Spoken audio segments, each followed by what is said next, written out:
What's up, everybody? Long time no see, I know, but hey, life happens. But anyway, today I'm coming at you with 5 tips to instantly help you become a better lighter. Lighter.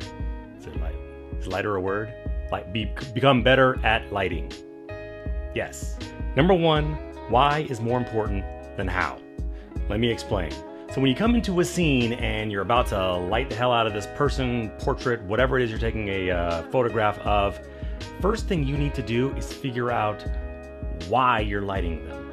What are you trying to convey with this light? It can't just be about you bringing in a whole bunch of lights just because you can. I mean, yeah, you can totally do that. I mean, I've done it before, especially when you're doing commercial work, when people specifically ask for a kind of light or a kind of look.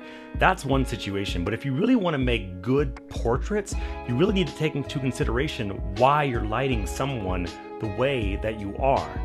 For instance, if I'm taking a picture of a model, say, I might not be inclined to use really harsh lighting that I might use for an athlete.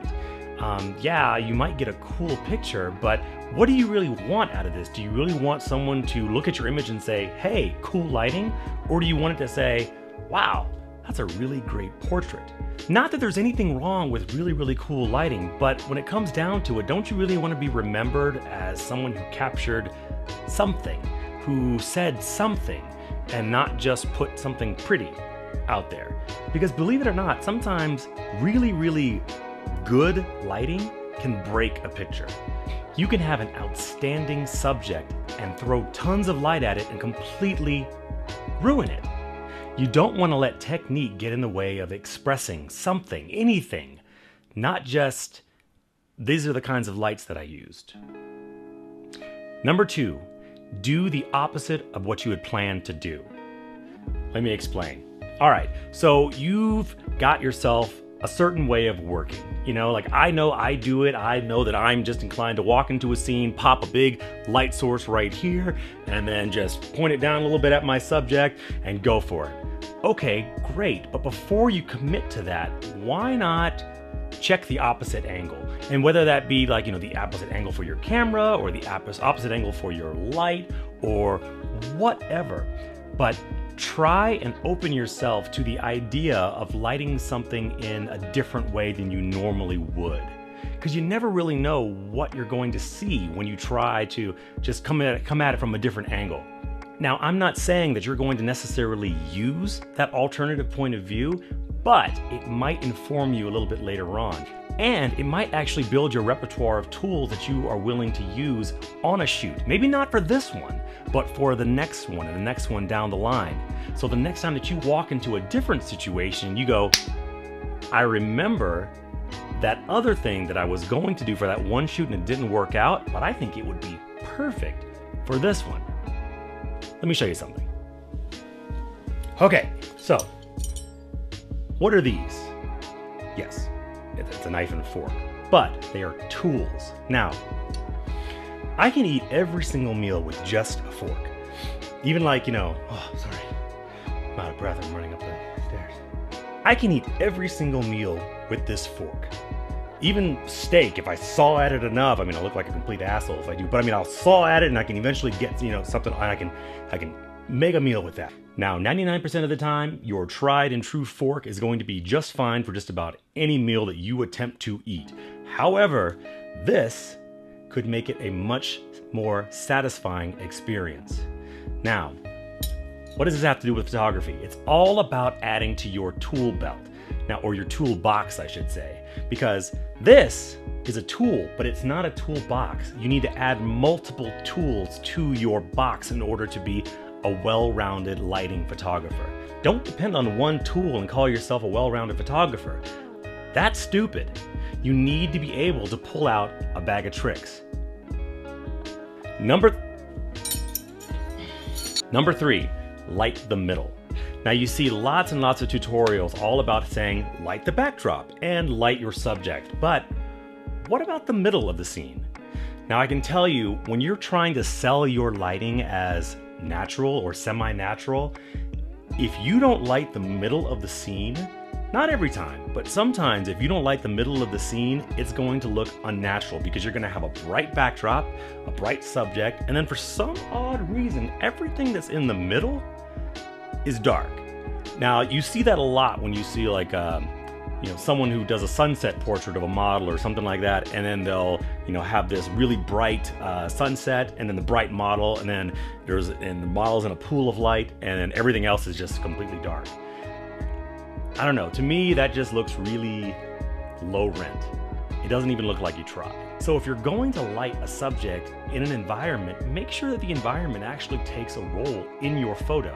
So how do you do that? Well, the easiest way that I've found to do it is to take a very large light source, and that can be another softbox, it can be a panel, it could be a big piece of foam core that you're bouncing light off of. It really doesn't matter, but aim that at the center of the scene, not at your subject, not at the backdrop, and try and get a little bit of light on that. Even a cheapo speed light will work wonders when just getting light that's kind of there. Number 4, don't let your style constrain you. This goes back to an earlier point. I know how I light, or I should say, I know how I like to light. I know that I have a tendency to walk into a situation, throw a light in a certain place, and light the room that way, or light my subject that way.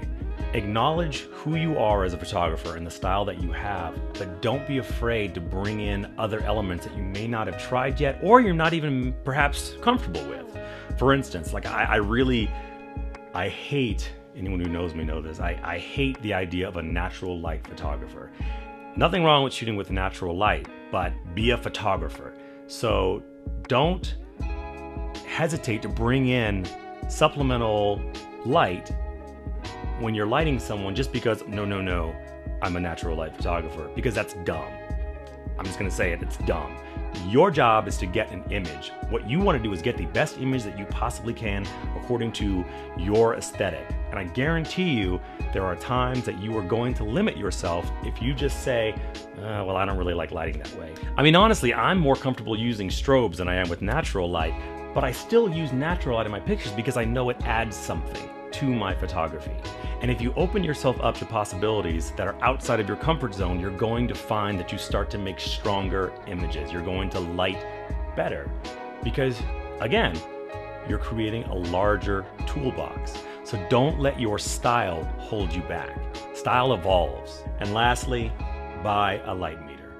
I know, light meters are antiquated. You don't really need them. You can look on the back of your camera and get, all of that is true. If you're shooting digitally, you really don't need a light meter. I get that.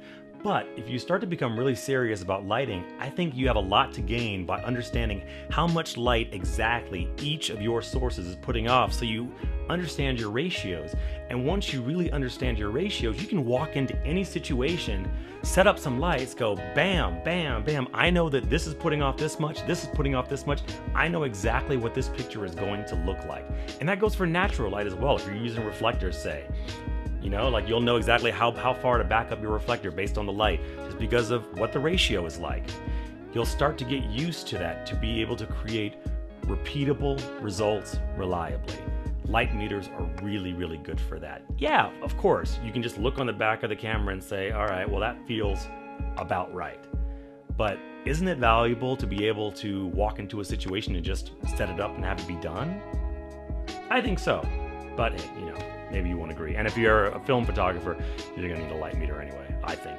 But, what do I know? All right, guys, that is all that I've got for this one. Thank you so much for tuning in. Hit the like and subscribe button if you like what you see, and let me know what you like or don't like about this presentation. I want to do more videos kind of like this, but then also some behind the scenes as well, to get people more in the thick of things and to show how exactly I'm doing the work that I do.